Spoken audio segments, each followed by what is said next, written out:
this is all stuff that we kind of, because this is like a culminating, I guess I should pass it out. You pass it out. Yeah, so this is like a culminating assignment to our mental health unit, where students address another peer of theirs, like submission to an article or a newspaper talking about their own personal issues and where they can find help. So these are things we've talked about previously in class throughout the unit. So like vocabulary like stressor, things that stress people out. These are all things that kids in my class actually said. So parents, siblings, teachers, all that stuff. Some healthy stress management strategies, things they can do to relieve their own stress. Again, these are all stuff that kids have said in my class. Going for a walk, exercising, sleeping, writing, drawing, stuff like that. Some unhealthy ways they talked about, and some stuff that I added in. Neglecting responsibilities, yelling, self-harm, self-depreciation, isolation, obsessing about certain things, drugs and alcohol. Some signs of depression that I talked about that they would know, so this is all background knowledge that they would need to complete the assignment. Like neglecting friends and family, feeling down constantly, feeling of worthlessness, diminished interest in hobbies, weight gain or loss, thoughts of death or suicide, diminished ability to think, and restlessness. And then these are some options I've given them, places to go to for help if they ever needed it. This is like something called Teen Link, which is like an anonymous teen helpline where kids can call in and talk to other teens or other adults that are there. So that's just the background knowledge you'll need for this part of it. So the common core connection to this lesson would be that students are able to present information, findings, and supporting evidence clearly, concisely, and logically, such that listeners or other readers can follow along the line of reasoning and organization, development, substance, and style appropriate to the purpose, audience, and the task. So the potential focus would be students are able to identify the signs of stress and depression shown by an individual by presenting effective stress management strategies and resources for helping those in need. Some of the vocabulary, which is also up here. And then there's kind of the 4 learning targets right here of the lesson. So what I'm going to have you guys do is I have the packets presented to everyone. So I'll take a minute to read just kind of the front part of it and just kind of gauge yourself on what the lesson or the assignment will be. And I'll give you just like a minute or two.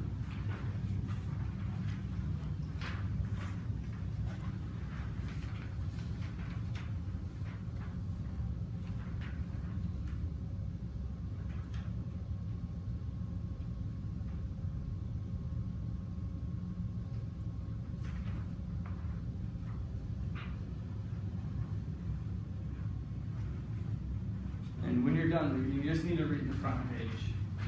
You can get into reading the other part in a second. And when you're done reading, you can look up and sign my readers for them. Welcome aboard.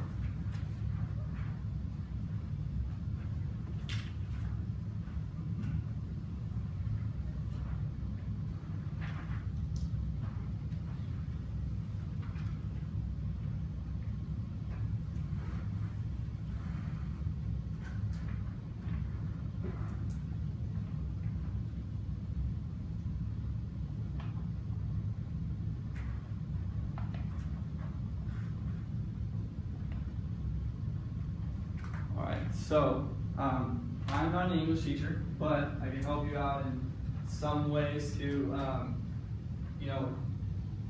kind of see what I'm trying to get here. And what really the language function that I'm looking for is identifying.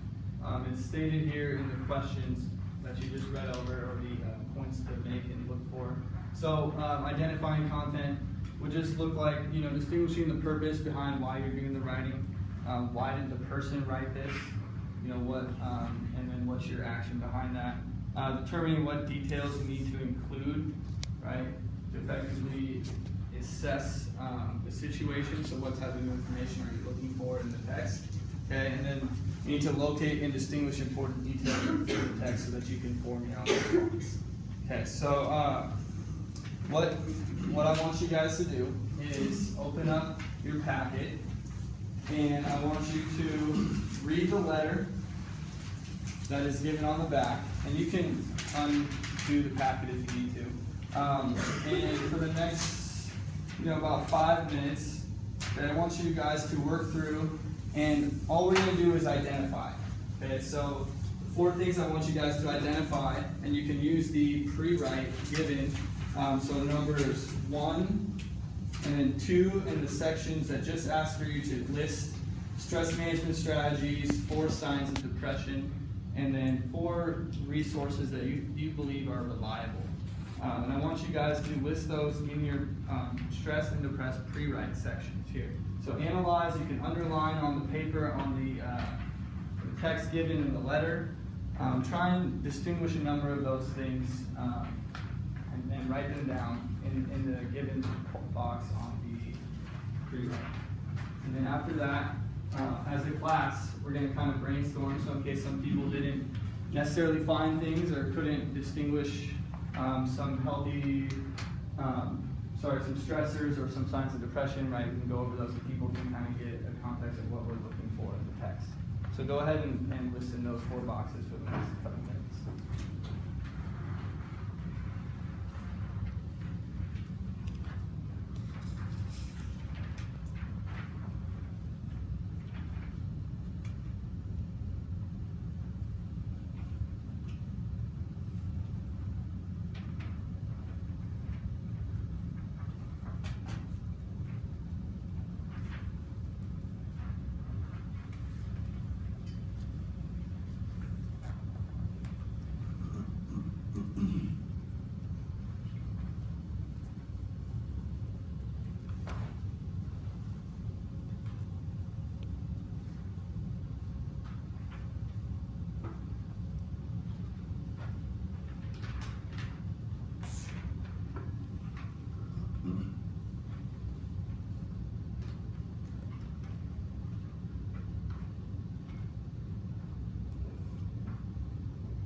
Again, you don't have to explain why those are helpful. At this point, we're just working on identifying in the letter these 4 things: stressors, healthy strategies for dealing with stress, signs of depression that the writer has given, as well as your own thoughts of where someone can go for help for those in dealing with those stressors and depression that might be seen in the letter.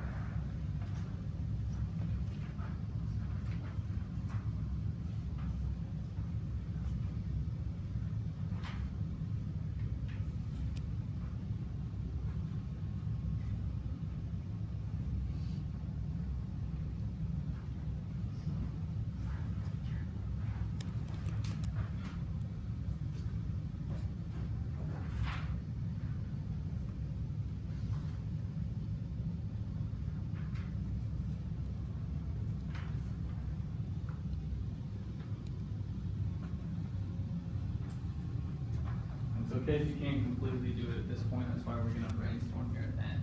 So if you run out of ideas, go ahead and drop your pen or pencil and just look up and let me know that you're finished, and we can move forward.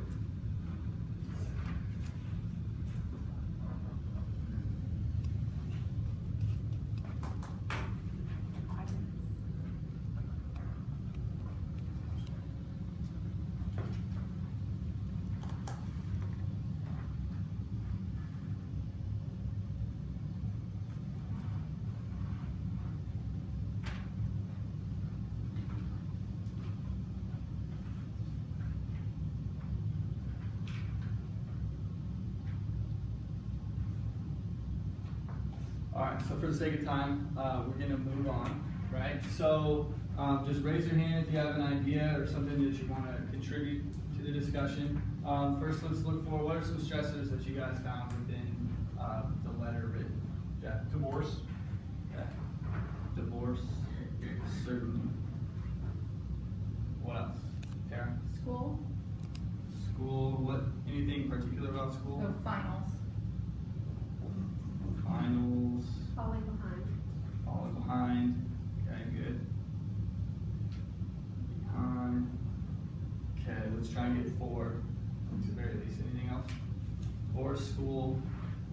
The author indicates a school burden, and I think that can mean a lot of So different maybe it's things. an all-encompassing school. But Workload. there might even be the pressure to perform at a certain level. Okay. I'm implying.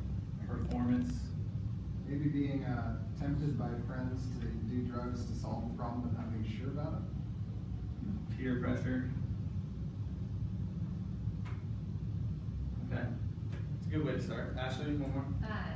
No motivation. Like he doesn't feel like doing nothing in the morning. Okay. Would that be a stressor or would that be a sign of something?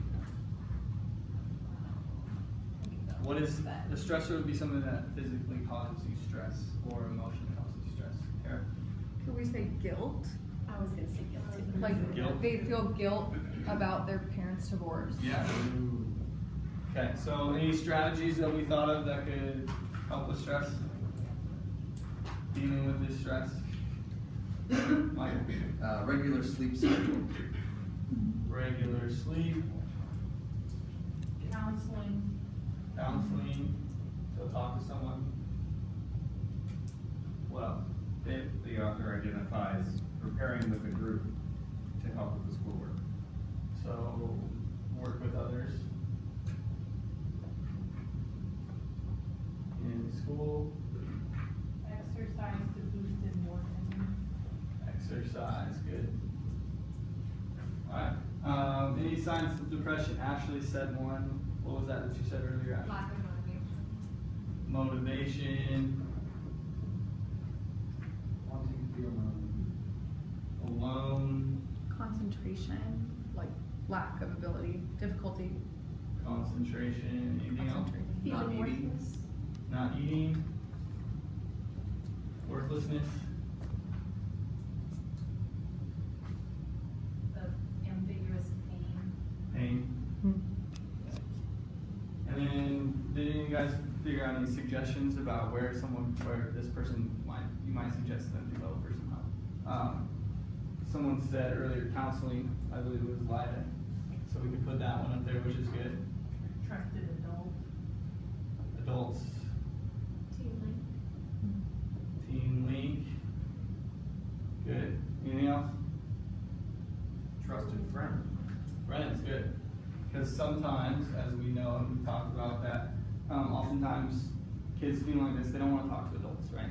They want to talk to someone on their own that they feel is more understanding of their situation, because adults might not understand their situation that they're in. Good. Okay, so that would be the end of this part. And then, so from there, I would allow them to kind of add some stuff to their pre-writes, just to help them, guide the rest of their writing, and then they would respond to this person in a letter. And I talked to them about discourse, about how that you would respond in a proper way. And so, when helping someone deal with stress and depression, you got to first identify the difficulties the person's going through before you can describe how to go forward. So that's kind of what we did here with stressors and signs of depression. And then, so without first identifying those difficulties, you can't properly assess the type of support that they would need, right? So your healthy strategies and your places for you to go would correspond with the signs given or the stressors given by the person in the letter. And then after that, you can then describe what they can do to help themselves and why those strategies are helpful.